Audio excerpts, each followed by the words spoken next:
National walkout, artifacts on auction, and Dylan Mulvaney is back in the news. All that and more today on The Nathan Hale Show.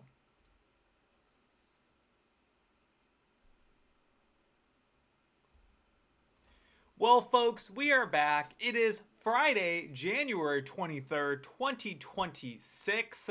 This is, what are we on? Show number 4 of 2026? Show number 3. Show number 3. Show number 3, episode 121 of 2026. And boy, oh boy, do we have a lot to talk about today. We got a lot to go over. I got the MAGA hat on today. I'm feeling it. I don't know why. I feel like when I put on the plaid shirt, right? When I got the hoodie shirt combo going on, I gotta add the hat to it. I feel like I feel so Midwestern right now. It feels like such a Midwestern outfit, right? We're in the Midwest. We're expecting, huge snowstorm coming through. I am not cold-hearted at all. I'm a very warm-hearted person. That's why I like the warm weather. And I am not a fan of snowstorm. I'm not going to be a happy camper for the next few days. I can tell you that. Because I'm going to have to go and dig my car out of the snow, and it's going to be a pain in my butt. And I don't like it. I'd like it to go away now. I'm ready to move to Florida. My God, it can't come soon enough. Oh, the great, beautiful state of Florida. Can't wait to be down there. Give me warm weather all the time. But the weather is not the topic of this episode. We have so much to talk about. And that first starts with talking about walkouts against fascism. So the Democrats got together. They put their two brain cells together. They rubbed them together a little bit. And they decided that to combat the Trump administration, their goal was to walk out of their work, walk out of their school, walk out of wherever the heck they were, right?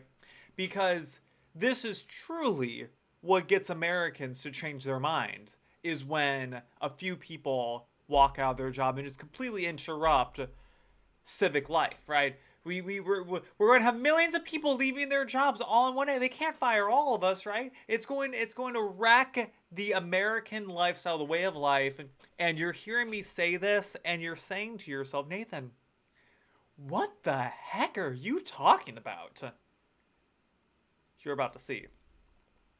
So thousands of people, just thousands, not tens of thousands, but thousands of people across the country flooded the streets on Tuesday in a mass walkout protesting immigration and customs enforcement, marking exactly 1 year since Donald Trump was sworn in for his second presidential term. And boy, was that a great day when that happened. Bye, Joe. Bye, Joe. Has anyone seen Jill Biden since they left the White House? I mean, I know we haven't seen Joe Biden. He's dealing with his own stuff. But where has Jill been at, honestly, right? She hasn't been making the lecture circuits or anything. I'm a little surprised. So the walkouts, dubbed the Free America Walkout, is spearheaded by the Women's March, the same group that mobilized millions of protesters against Trump's first administration in 2017. So they're back for round 2. Back then it was millions, now we're 1,000. So we've lost some steam, right? So according to its website, the organizers urged people to walk out of schools, workplaces, and businesses around 2 p.m. local time as part of the Free America movement, with the aim to withhold our labor, our participation, and our consent. Can't walk out at lunchtime. We gotta take a break for lunch, then we can go outside. Look at this. Thousands of people here. I got some other pictures to show you. Videos of the scene capture dozens of protesters converging in major metropolitan areas such as Atlanta, New York City, Minneapolis, and Washington, D.C. as part of the coordinated demonstrations. In some areas, high school students walked out of school during snowy conditions, exercising their political voice despite being too young to vote. And boy, are we grateful they are too young to vote. Whew. So in other cities, Crowds of demonstrators filled streets and public spaces in protests that were largely orderly and peaceful. In New York City, for example, demonstrators marched to the area outside Trump Tower, chanting slogans and holding signs calling for changes to federal policies. Organizers accused the Trump administration of being fascist after the president deployed thousands of ICE agents and other federal troops to major cities in an escalated crackdown on illegal immigration. Those damn fascists! They're sending law enforcement to get the criminals! 1 year into Trump's second regime, we face an escalating fascist threat. ICE raids on our communities, troops occupying our streets, families torn apart, attacks on our trans siblings, mass surveillance and terror used to keep us silent, the group said on its website. It's time for our communities to escalate as well. Notice how they threw in trans siblings, right? There's only so many ways. I love this. I love this language. This is very well thought out language on these people's part. You can see that they really put it together. So ICE raids on our community. Troops occupying our streets, right? As if there's like a tank sitting down on the corner of Main and Broadway, right? Troops occupying our streets. Families being torn apart, right? Because, you know, we're ripping apart the criminals from the children, right? You know, I love Tom Homan's comment that he made, a year or two ago, where they asked, maybe it was about a year ago now, where they asked him what to do with families who get obtained by ICE. And he says, well, we'll deport them together, right? We'll keep the families together. We'll deport them all back to their country of origin, right? Makes sense. So attacks on our trans community, right? We can't forget about those attacks, and we'll get into what some of those attacks might be in just a moment. Mass surveillance, funny how they are complaining about mass surveillance now, not when the Obama administration was orchestrating it under everyone's noses, taking out tens of thousands of FISA warrants from secret courts to spy on Americans. You know, no protests about that. I don't even know what mass surveillance they're talking about here. And terror used to keep us silent. Well, clearly, terror is not being used to keep you silent enough because you're out here protesting. I love the double standard of the left. Is they're saying we're protesting because the terrorists are keeping us silent, but you're out here protesting. So clearly they're not keeping you silent, or else you wouldn't be out here protesting.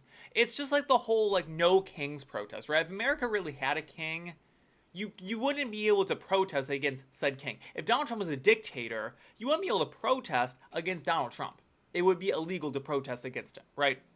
You following? Oh my gosh. So you may be saying to yourself, Nathan, where were these protests at, you might ask? It's a great question. I have literally no idea. I knew that this was happening, and I believe this happened on Wednesday. I think this might have been Wednesday this happened. Yeah, Wednesday. I think it was Wednesday, because Wednesday was the 20th. And, you know, I heard about Wednesday. I worked all day, and then I came back home, and then I sat there and I thought, where were the protests at? No one at my job walked out. Where were all the protests at? I looked out the window at 2 p.m. and I didn't see anything. I was driving around at 2 p.m. I saw nothing. No, you might say maybe it was just not in my city. I literally did not see a single Twitter post about these walkouts happening anywhere. I saw nothing. That's why I kind of forgot about it. I had to write it into my notes to cover for this show today. Because if I didn't remember it, there was no news articles or anything written about it. I had to go and search this up. It was not being published anywhere, right? It was hard to find information on these protests, folks. And it truly shows to me that the reason why this didn't work was that complete absolute failure is leftists are unemployed, right? The dumb ones that go out and protest things like this, they're unemployed already. They don't have a job to walk out from. The smart ones want to keep their job because they realize if you leave your job at 2 p.m. to go and protest, you're going to get fired. To which I'm sure there's a lot of happy business owners right now, or maybe a lot of sad ones, because your local purple-haired lib did not go out and protest. I wonder if any of them got fired, because what a treat would it have been if you're a business owner and you're a big conservative and you ended up hiring this purple-haired lib who's just making your life hell at your job. She leaves at 2 p.m. You're like, hallelujah, we can finally get rid of her. We have probable cause to get rid of her. All right. That's enough of that. But it's just crazy. It's just crazy. My thought when I heard these protests were happening was I didn't even know that they were employed. All right. So a bit of world news. You know I like covering world news from time to time when it's interesting. To be perfectly honest, there's not a lot of interesting things happening around the rest of the world. We're a very America-centric world, which is why I think it's funny when countries say we're trying to get away from America. The world really does revolve around the United States and whatever we are doing, right? So I don't see a whole lot of news from other countries. And I kind of have to go and search it out sometimes, or I have to rely on people who I know online to like kind of fill me in when things are happening. So New Zealand has elections planned for 2026, which is very exciting. So I like covering elections. I love getting into. You remember that I covered the German elections when they happened last year. I covered the obviously United States elections. I'm looking forward to midterms this year. But we're gonna have a little treat because right around the same time the U.S. are having their midterms, New Zealand will be having their national elections. So the Prime Minister Christopher Luxon, I think that's how you pronounce his name, has announced New Zealand's next general election will be held on November 7th, kickstarting a campaign cycle that could become one of the country's most contested in years.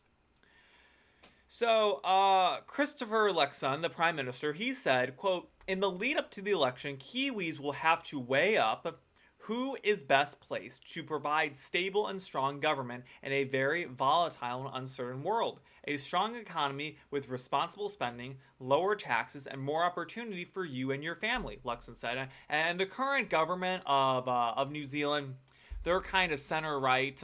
They're certainly a little bit more conservative than the Labour Party. So New Zealand operates under a mixed member proportional or MMP voting system and holds general elections every 3 years, usually falling in October. There are 120 seats in New Zealand Parliament, and the two major parties, the center-right National Party and the center-left Labour Party, typically need to negotiate with minor parties to form a majority. And I'll show you what that looks like in just a moment. So Luxon formed a coalition government alongside the minor Libertarian ACT and populist New Zealand First parties at the 2023 election. While open to working with those two parties again, Luxon said he would be making a case for a very strong party vote for national. Well, of course he would, right? He's the national leader. So here is what the current makeup of the New Zealand government looks like. So I'll blow this up a little bit more for you all to see. So this is a little graphic that Wikipedia puts up. Wikipedia I always go to. They always have a nice graphic up for how governments are laid out. So you can see that the government is made up of 3 different parties. Because obviously, you need a majority to rule the government. And if you don't have the seats, you don't have the government. So the National Party currently holds 49 seats. The ACT Party holds 11. And the New Zealand First Party holds 8, it looks like. So all that put together puts them at, what, 68 seats?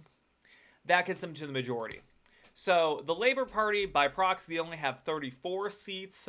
And even with the other crossbench parties, these other kind of minority parties, they still would not have enough to make up a majority of those seats because they're very, very small. So the conservative parties in New Zealand, very strong parties, right? So big fan of New Zealand. I know people in New Zealand. They're very nice people. I like the Kiwis. They're nice people. I like the Kiwis. I like them a lot. So we'll be covering that when it comes out. So won't be doing a live stream or anything for it, but you'll definitely see it on the show once it happens because I gotta talk about elections. elections are so interesting, right?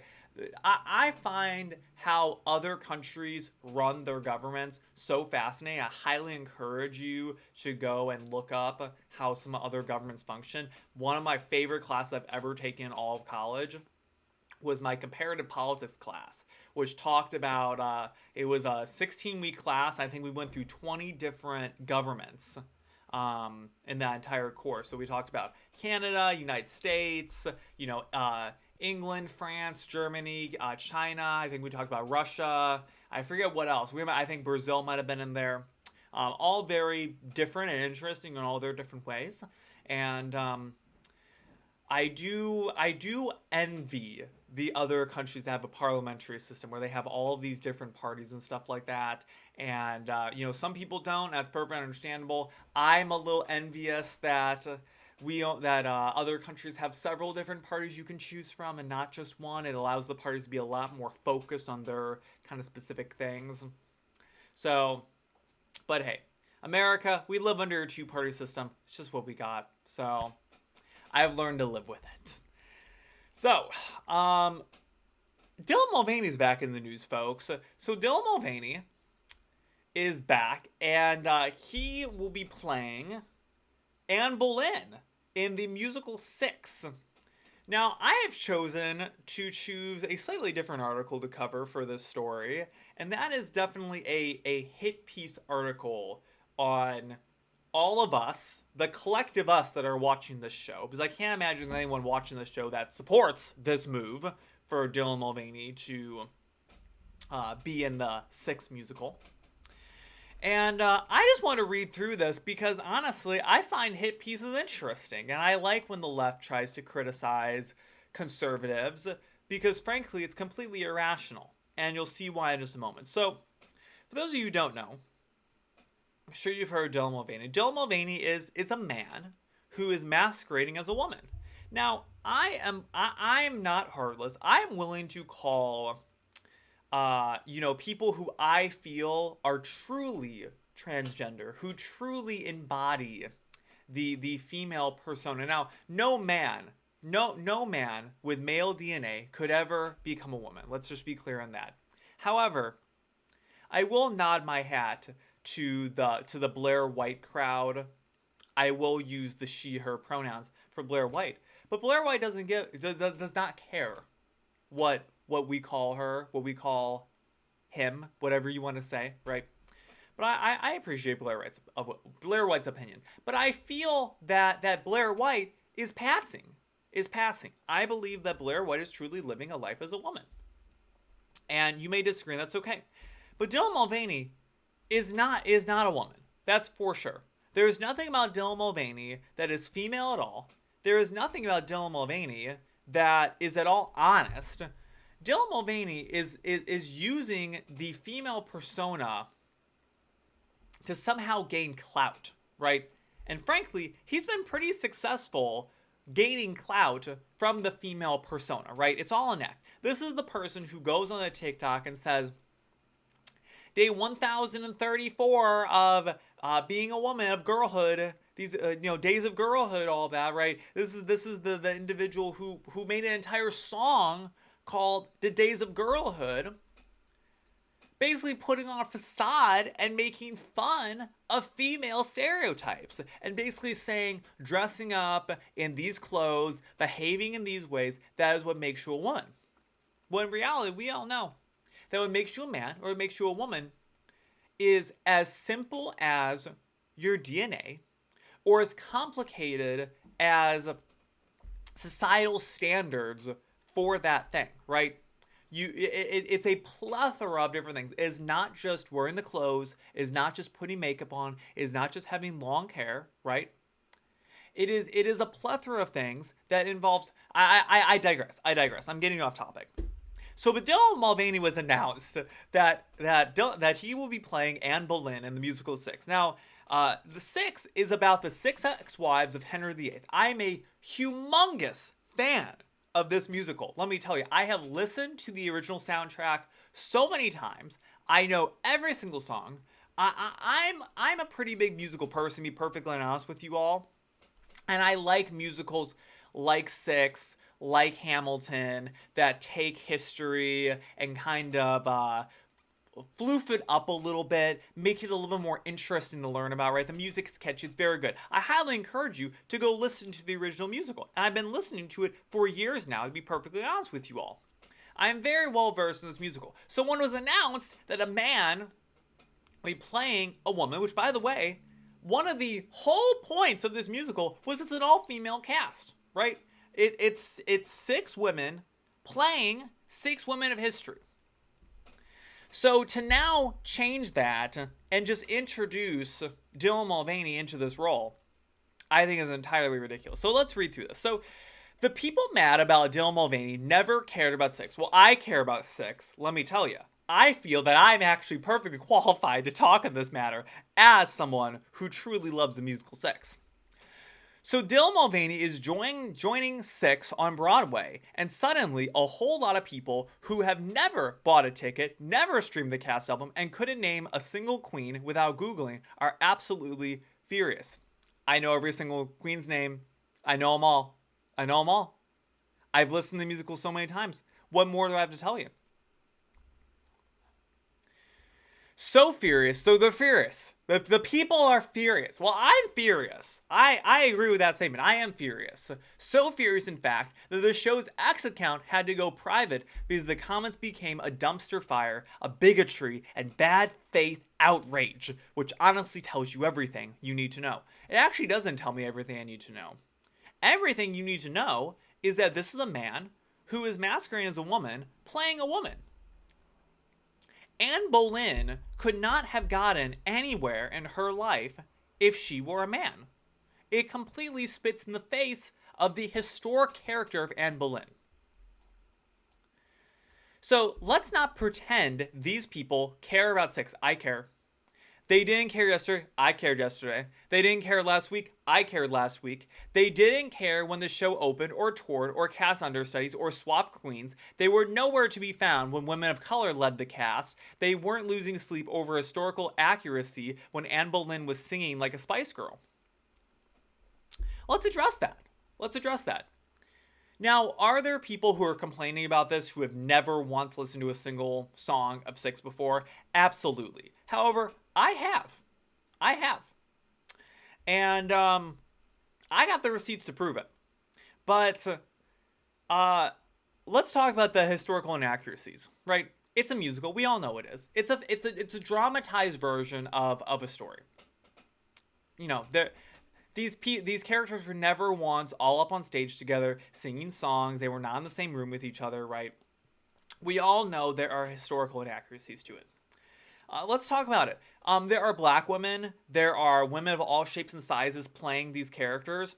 There's nothing wrong with that, right? And I think that conservatives, because actually conservatives, despite public opinion, are actually not racist. We really don't care about those things, right? I'm a huge fan of Hamilton, right? The Leslie Odom Jr., who plays Aaron Burr in Hamilton, is a black man. Aaron Burr was not a black man in real life, right? Eliza Hamilton... sorry, not Eliza Hamilton. Angelica Schuyler. Excuse me. I'm getting my names mixed up. Angelica Schuyler, was not a black woman in real life. She was white, but she's played by a black woman in the original play, right? There are a plethora of characters who were not black in the play, who are played by truly phenomenal actors. But here's the thing. I don't really care about that, honestly, and frankly, I wouldn't really care if a white character played someone who was black in history. The difference between the race card is, does their race matter historically, right? For example, Aaron Burr being black or white, being portrayed on a stage, doesn't matter. Right? The story of Aaron Burr is not a story about how a white man was successful in America or how a white man killed Alexander Hamilton. It's also not a story about how a black man killed Alexander Hamilton either. It's a story about a man who was very torn apart by the fact that Hamilton just honestly became so much more successful than him and ended up killing the guy, right? Same thing with the musical Six, right? The Six and the story of the queens who were married to Henry VIII is not a story about how a white woman was married to a king, right?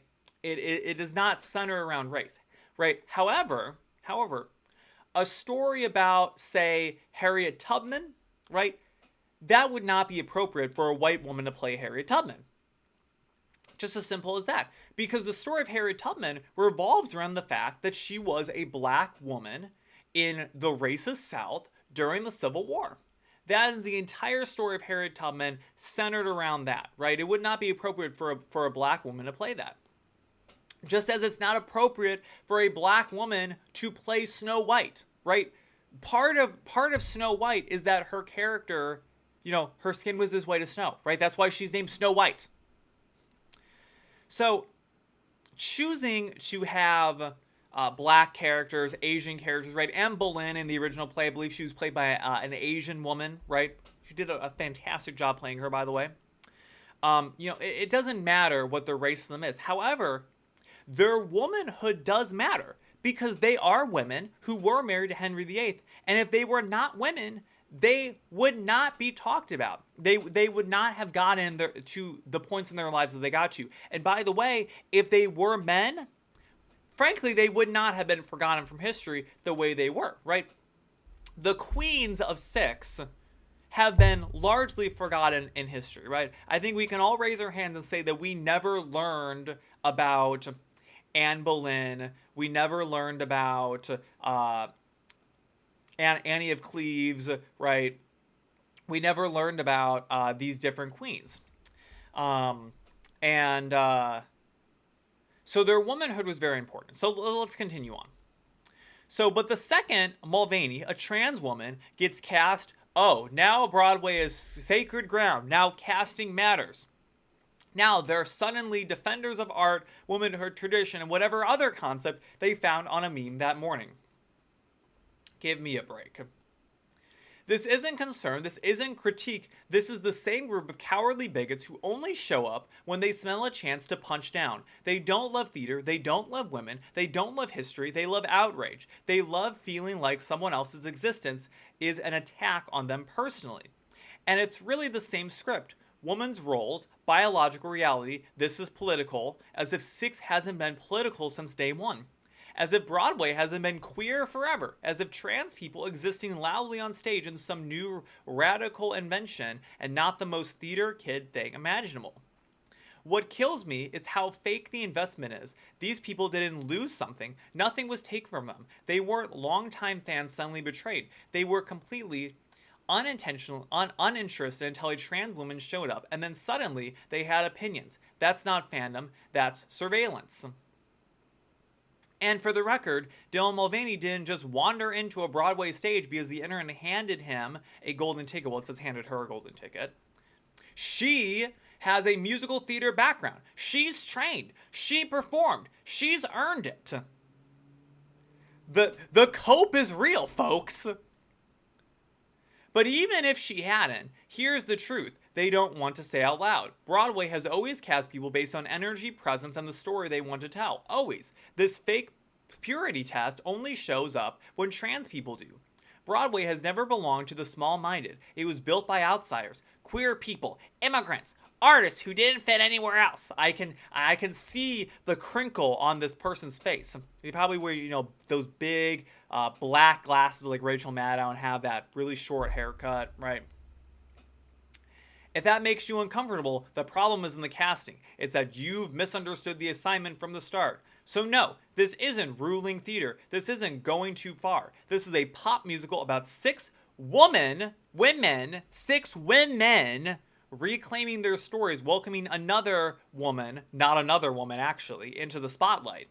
If that feels threatening to you, maybe theater just isn't for you.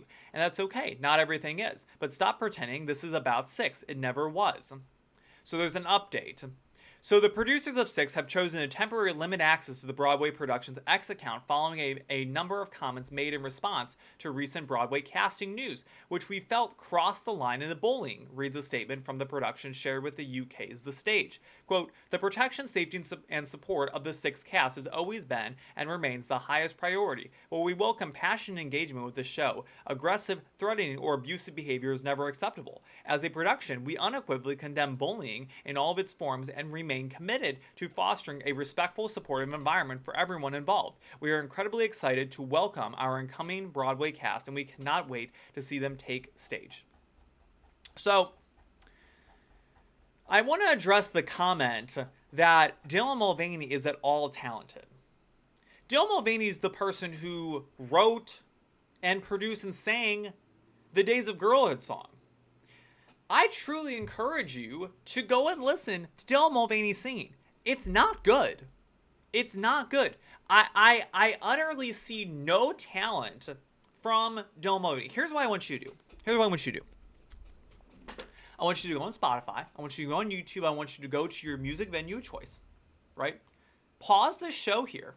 I want you to go listen to, it is the third track of the Six original Broadway musical score. Go listen to that. That is the Anne Boleyn track. Go listen to that song, right? Honestly, listen to any of the songs from Six. It's a fantastic musical, and honestly, even if you're not a fan of musicals, I think the music is solid, right? You might disagree with me, but I encourage you to go do it. I encourage you to go listen to that, right?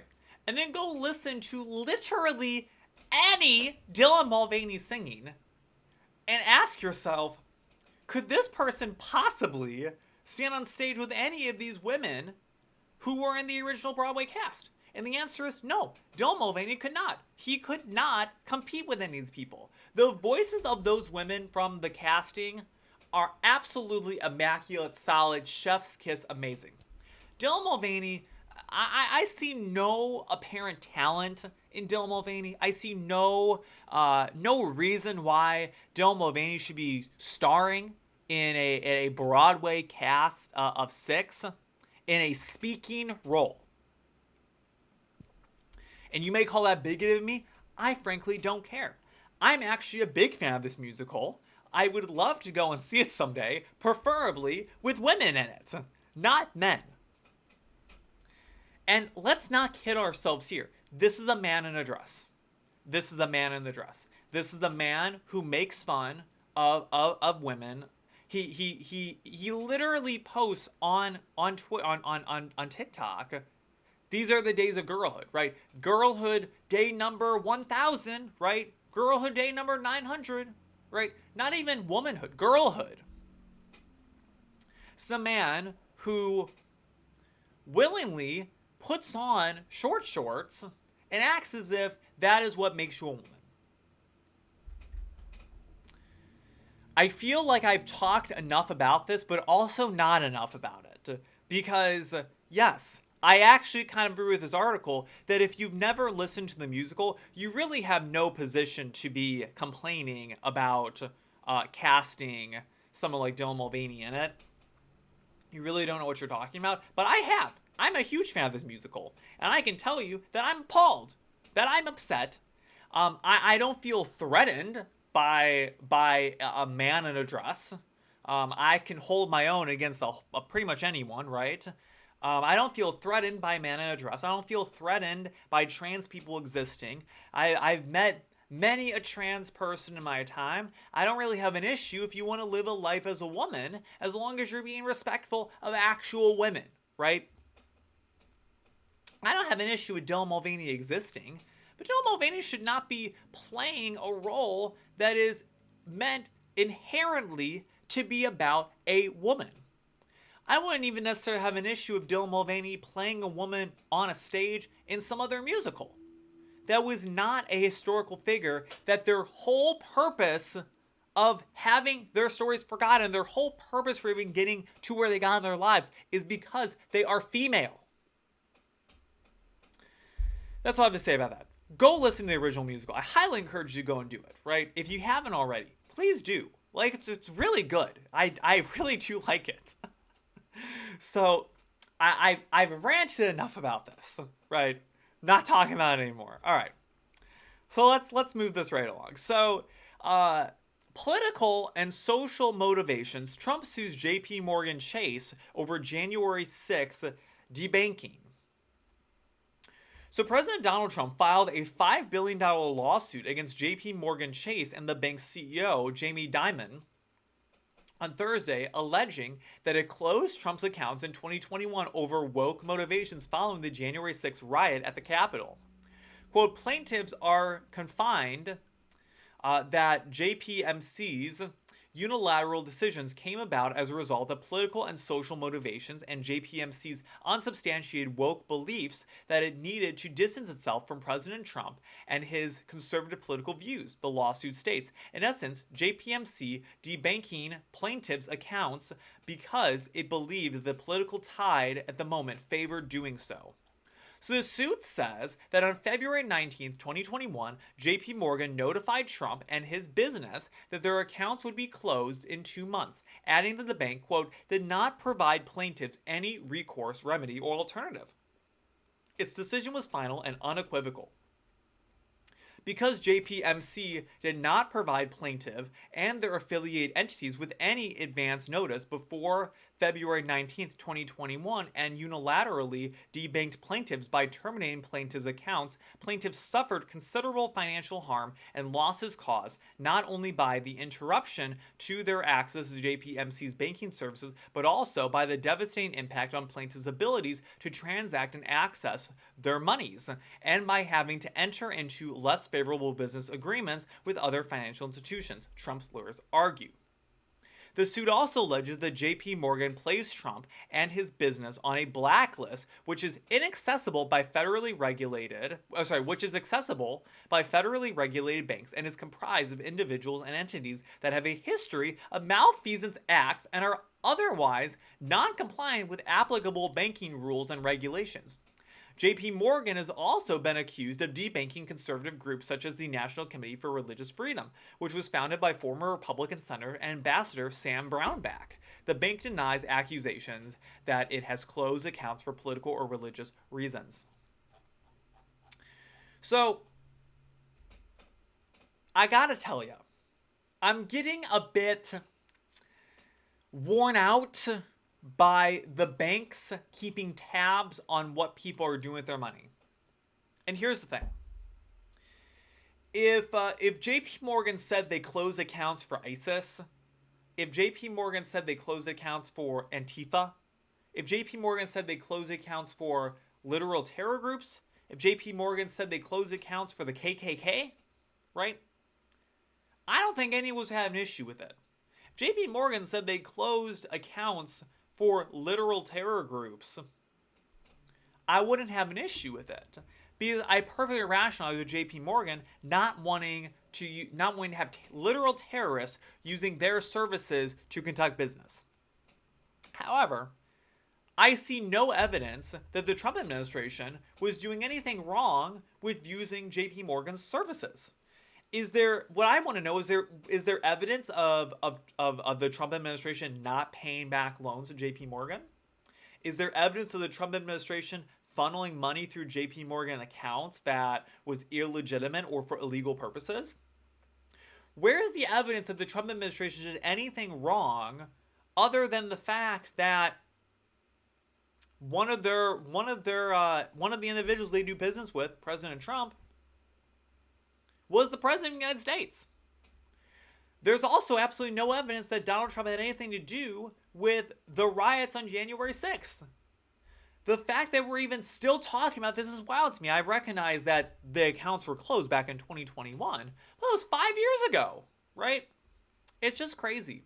It's just crazy. So I also want to point out that this is not the first time that the banks have been hooked up in a scheme to keep an eye on all the conservatives out there, right? So back in 2024, the House Judiciary Committee, this is what they found. So here's an excerpt from one of their statements.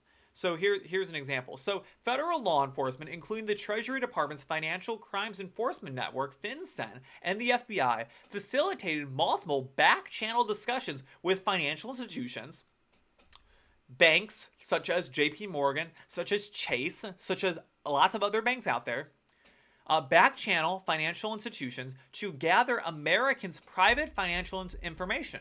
These discussions involve some of the largest financial institutions in the United States, such as Barclays, US Bank, Charles Schwab, HSBC, Bank of America, PayPal, and many others. Tactics include a keyword filtering of transactions, targeting items like MAGA and Trump, as well as purchases of books, religious texts, firearm related items, and recreational stores like Cabela's, Bass Pro Shop, and Dick's Sporting Goods. Yes, because those are really those are where the conservatives are shopping at, right? If I've ever seen a conservative shopping anywhere, it was Bass Pro Shop, Dick's, and Cabela's, right? I don't think I've ever seen a lib own a Cabela's credit card, right? So I mean, spot on if you want to see what the huge conservatives are buying. So this surveillance extended beyond criminal suspicion, likely encompassing millions of Americans with conservative viewpoints or Second Amendment interests. So that is from the House Judiciary Committee, right? This is a fact. This is from a House committee, March 6, 2024. By the way, in February of 2024, the Treasury Department admitted to surveilling Americans' personal financial transactions after January 6, 2021 without a warrant or due process, 9 violating the Fourth Amendment, which protects our rights to privacy against unreasonable searches. That might have been the IRS. I forget exactly where I pulled that from. But look, these banks are always caught up in this. It's why I tell people, if you're going to go and buy a gun, I highly suggest you go and buy it in cash, right? Because frankly, I don't want the government knowing if I have a gun, if I don't have a gun, and how many guns I may or may not have. That's none of their business. That's none of your business, right? That's my business alone. I may have anywhere between 0 and 100 guns. You'll never know, right? Because I buy them in cash. That's the only way that I would ever tell anyone to go and purchase firearms or ammunition or anything like that. Because my fear is that there are databases out there that are keeping track of things like this, so the government knows who owns firearms and who doesn't, right? And someday, there's a reason why we have a Second Amendment, and it's to protect us against a government uprising against us as citizens. And if the government knows who does and who doesn't have guns, it's going to make it a whole lot easier to go and tyrannize them. It's just disgusting what some of these banks get up to. And it blows my mind that there are not more repercussions of this. So good on the Trump administration for suing, because there truly is no reason for this to happen. And the fact that there have not been more repercussions over what the House Judiciary Committee found, and I mean, there's so many more examples I could give you all of these banks getting up to no good and targeting conservatives. By the way, earlier in this show, we talked about how the leftists were protesting when they were walking out because they don't like the surveillance. Where was the outcry for this surveillance? This is so much more surveillance. This is literally looking into your bank account to see what you're buying from the government's doing it. And the banks are willingly handing it over. That's surveillance if I've ever seen it. Not anything that ICE is doing. Just a total double standard. All right. We got to talk about some polling now.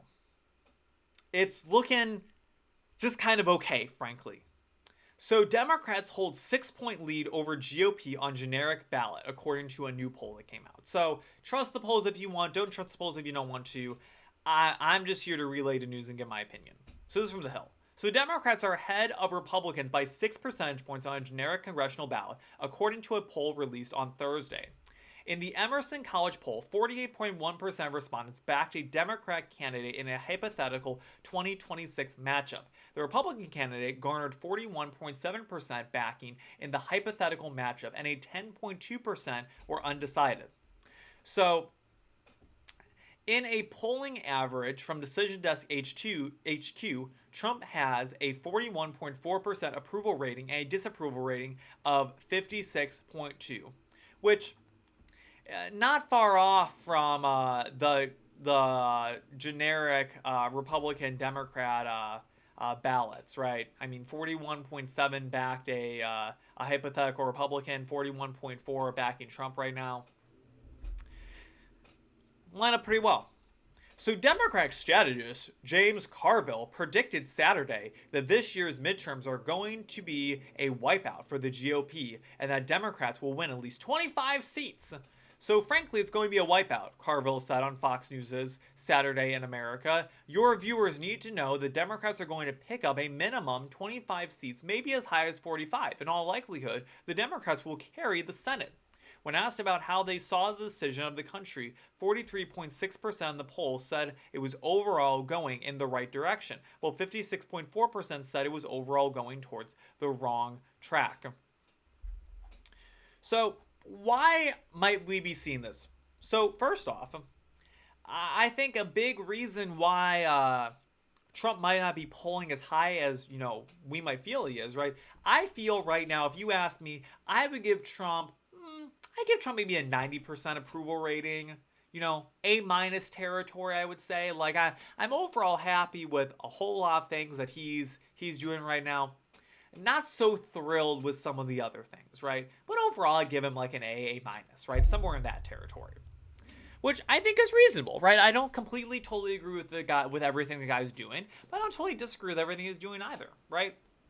And I will be voting for my Republican candidates in 2026, just as you all should, because I believe that in general, having a Republican Congress and a Republican president is always better than having a Democrat Congress and a Democrat president, right? Just my principles. If literally nothing got done, I would still rather Republicans be the ones who got nothing done than Democrats who got nothing done, right? I trust them more. That's just my feeling, right? But I think the feeling of the American people, this is kind of the pulse that I'm getting, is, let's be honest, folks. Let's be honest for a second. The American people, not always the smartest bunch. Let's be perfectly honest here, right? They're not always the smartest bunch. The American people, by and large, don't watch cable news. They're not following news on the internet, right? The American people, a lot of them, frankly, could care less about what is happening in the world. The American people, by and large, are satisfied when they don't hear about the government doing anything, right? If the government is leaving them alone, the less they hear from the Fed, the better, right? In their opinion, right? They don't want to hear about it. You and I, we want to hear about it. We're interested. If you're watching this show right now, right, you're active in the political community. You want to be up on this stuff. You know what's happening. But the average American, they don't know what the hell is going on. They go to work every day. They collect their paycheck. They take care of their family. They take care of their kids. By the time all that's done, they're ready to get into bed. They're not scrolling through Twitter. They're not watching Ben Shapiro, right? It's just not how they roll. And the American people who are like this, who, by the way, I would argue are probably the vast majority of voters out there. I would say you and I, we're probably in the 10 to 20% of voters who actually are paying attention to the news on a day-to-day basis. They get very touchy when they see ugly pictures on TV. Because here's the thing. Donald Trump has done a ton of really good things, but those don't result in pretty pictures on the television, right? Donald Trump, in the first few weeks that he was in office, completely shut down the southern border. It's a non-issue. People come into this country now. Now we're trying to get the people who are in here out of the country. That's where the ugly pictures are coming from. When Americans are seeing masked law enforcement out in streets, media getting pictures of them, handling children, even if those children are unaccompanied or abandoned, whatever it is, they're ugly pictures. And the American people don't like it, right? They feel like they fall into the trap that the media plays, that this is a fascist government, that the law enforcement's happening is not what Republicans voted for. If you're moderate, it's not what you voted for. You voted to shut down the southern border, not to have mass law enforcement in the street, tyrannizing the people, blah, blah, blah, blah, blah. So that's what I'm feeling. I'm feeling that there's a lot of ugly pictures. Same thing with the Epstein files, right? You and I don't actually feel like the Epstein files are like that big of a deal. At least not anymore. I had different feelings a year ago, but after I saw the stunt that they played with the media and releasing the Epstein files, I knew we were never going to get a client list or anything like that, or flight records. We weren't going to get anything that we wanted to see. So I kind of gave up and stopped caring, honestly. And that's not important, but we're never going to get it, right? However, the media plays it up every single day. They're talking about the Epstein files, right? And even if they're not saying that Trump was on the Epstein files, right? They're throwing Republicans under the bus for keeping the Epstein files locked up, because remember, the American people who are uneducated about the American electoral system and do not pay attention to news forget so easily that Democrats could have released the Epstein files any time in the 2 years that they controlled all three branches of government, and any time in the 4 years that Joe Biden was the president of the United States, and they had both the Senate and what was it? The Senate and I have to look at my map. I think they had two chambers of Congress at one point, right? They had full control of the government for at least 2 years. It's slipping my mind. I think it must have been the Senate that they had for a couple years when they lost the House, right? So they could have released them at any time at that point, but the American people forget about these things. So I feel that probably the best approach for the Trump administration, honestly, is to tone down the deportations, tone down, the mass ICE going through cities and everything like that. Take it down a notch. And two things can be true at once, right? I'm a huge supporter of going through the cities. I'm a huge supporter of everything that ICE is getting themselves up to right now. I have no issue with it whatsoever. However, I also want to win. And my desire to win and my desire to get the illegals out of our country, they sometimes overtake each other, right? And right now, I'd like to win. Because here's the thing, folks. If Trump does not keep the House and the Senate for the next 2 years, for the rest of his term, you can effectively say, put an end to Trump's agenda 2027 and 2028, right? It's effectively done. No major piece of legislation are going to get passed.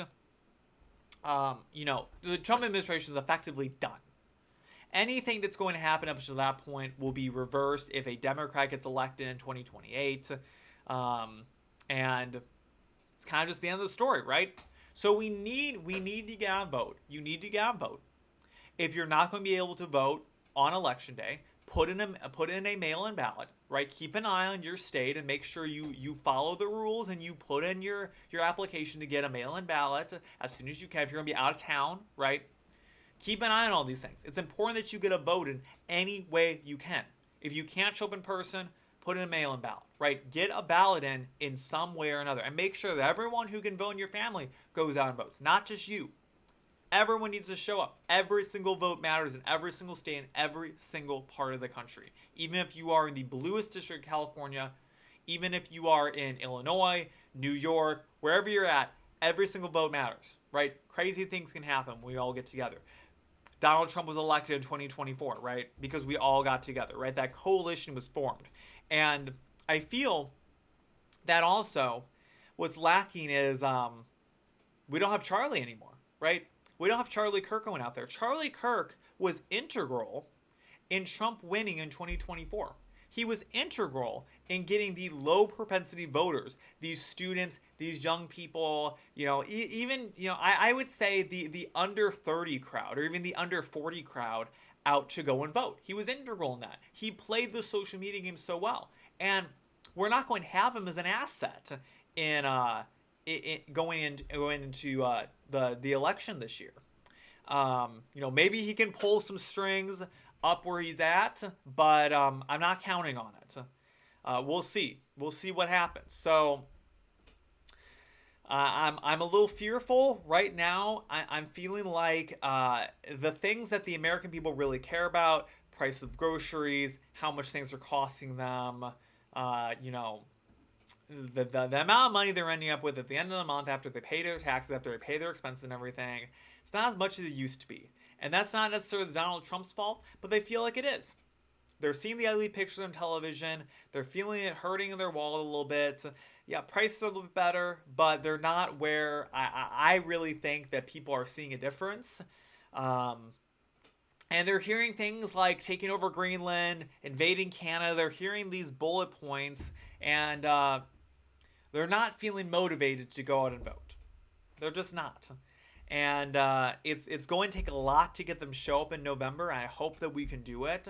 But as of right now, I'm predicting Democrats take over the House, Republicans keep the Senate, and the only major things that Trump executes in his last 2 years as the president is maybe getting another Supreme Court justice or two on the board, right? A few executive orders. Other than that, I'm concerned. I'm concerned, folks. We gotta show up and vote. All right. So I wanna kind of wrap this thing up. We got one more article I'd like to kind of talk about for a minute because I've been a little mouthy in this episode. Honestly, I've been a little overspoken. I would say we're 55 minutes in. Thank you for sticking till the end. We're going to skip some of this stuff. I want to talk about one last thing, which is the America 250 auction that Christie's is having. Pull out your pocketbooks, folks, because boy howdy, there's a lot going on here. So as the United States prepares to celebrate its 250th birthday, an auction in New York will feature rare items that trace the nation's history. The event Friday at Christie's, dubbed We the People, America at 250, will bring together foundational political texts, iconic American art, and rare historical artifacts. Among the highlights is a rare 1776 broadside painting of the Declaration of Independence, produced in New Hampshire by printer Robert Lust Fowle, estimated at $3 to $5 million. Quote, "It's historical significance because you get to see what people at the time actually saw," said Peter Clarnett, senior specialist for books, manuscripts, and Americana at Christie's. When the initial painting was produced by John Dunlap on the night of July 4th, 1776, with about 200 copies printed and only 26 known to survive, other printers quickly began producing their own versions. This is the way that everyday Americans would have encountered the Declaration of Independence, whether it was tacked to a wall or read from a pulpit of their local congregation, Clarnett said. Another founding document for sale is Rufus King's edited draft of the U.S. Constitution, estimated at $3 million to $5 million, printed just 5 days before the final version was issued on September 17, 1787. The document captures the nation's founding charter as it was being finalized. King was a delegate from Massachusetts to the 1787 Constitutional Convention in Philadelphia. He was also a member of the Committee of Style, a 5-member group tasked with refining the text. Boy, would I have loved to have been in the room for the Committee of Style. I bet there were some eccentric folks inside that room. The auction also includes a signed copy of the Emancipation Proclamation. The authorized printed version was commissioned for the Great Central Fair, a Civil War-era fundraiser held in Philadelphia in June 1864 to raise money for Union troops. The proclamation is estimated at $3 million to $5 million. American art plays a major role in the sale as well. Leading the category is Gilbert Stuart's portrait of George Washington, thought to have inspired the face of the U.S. dollar bill. The painting was commissioned by James Madison. It was estimated to bring between $500,000 and $1 million. Other artwork includes a Jamie Renth painting of John F. Kennedy accepting the 1960 Democratic presidential nomination at the Los Angeles Coliseum, estimated at $200,000 to $300,000. There's also Grant Wood's original pencil sketch of American Gothic. drawn on the back of an envelope estimated at $70,000 to $100,000. Beyond the founding documents, the sale features rare historical objects like the only known flag recovered by U.S. forces from 1876 Battle of Little Bighorn. The flag is expected to sell for between $2 million and $4 million. I highly encourage you, go look through the Christie's listing. Dream a little bit, because there is some cool stuff in there. And if I was about $5 million richer, I would no doubt pick up some of those pieces listed, because there are some really, really cool ones in there, and I can at least dream about them. Someday, maybe I will be rich enough to afford just one of them. But with that, folks, that's the end of today's episode. Hope you enjoyed it. You know, I'm enjoying the Friday format. I'm enjoying doing this show for about an hour. I feel like we really have plenty of time to sit down, chat with each other, talk through a bunch of stories. I'm able to talk about certain things that I might not have been able to talk about otherwise. So I hope you're enjoying the show. If there's anything you want me to talk about next week, send me a DM. Like, if you see anything come up in the news that you want me to kind of cover, let me know. I'm always on the lookout for things like that. It makes my life a little bit easier. I don't have to go and hunt some things down every now and then. So if you're liking the show, let me know. Share the show with friends. If you're watching YouTube or Rumble, make sure you subscribe on there. We're live every Friday night at 6 p.m. Eastern Time. And I encourage you to watch on all those different platforms, because sometimes one of them is finicky. And if you're ever not seeing the show on a Friday, I haven't tweeted about it or anything. The official show Twitter hasn't tweeted anything about it, which, by the way, you should go follow the show at the Nathan Hale Show on Twitter. If you haven't seen anything about it, it's probably because one of them is being finicky. But the show will always be live on all three of those platforms at 6 p.m. every Friday. That is our goal right now for season 4, and I hope you enjoyed this episode. I know I have. I really actually enjoyed talking about Six the musical. I highly encourage you to go and watch it, or go and listen to it, and tweet at me. Let me know if you actually listened to it and what you thought of it, and if Dylan Mulvaney can actually pull off playing the role of Anne Boleyn or not. I don't think the talent is there. Dylan Mulvaney is only qualified to play non-speaking roles. But with that, I've been Nathan Hale. This has been the Nathan Hale Show. I will see you again next Friday. Until then, have a great weekend. Bye.